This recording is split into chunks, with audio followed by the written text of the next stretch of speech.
তো চলো আজকের ব্লগটা তোমাকে এখন দেওয়া যাক। তো সকাল সকাল আমার নতুন বেডশিটটাকে পেতে নিয়েছি।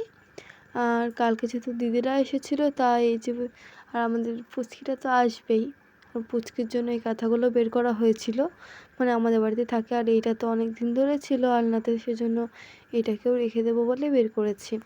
আর আলনাটাকেও আমি গুছিয়ে নিয়েছি, পুরো কমপ্লিট এই ঘরটা গোছানো। তো কমপ্লিট, চলো যাই ওই ঘরে, ওই ঘরের কী অবস্থা দেখা যাক। আর এই ঘরে এসে এখন ওই জিনিস কাঁথাগুলো রাখবো আমি আমার ওয়ার্ড্রপে। আর দেখো কত জামা কাপড় এখানে রয়েছে, আমার দেখে মাথায় হাত। এখন নাকি আমাকে সবগুলো গোছাতে হবে, এগুলো আমাকে এখন চলো গোছানো যাক। তো বেশি কথা না বলে এই টেডি বিয়ারগুলোকেও রেখে দিলাম। আর আজকে ওয়েদারটা ছিল খুবই সুন্দর, দেখো বেশি রোদও না আর কোনো ঠান্ডাও না। আজকে সকাল সকাল স্নান করে নিয়েছি।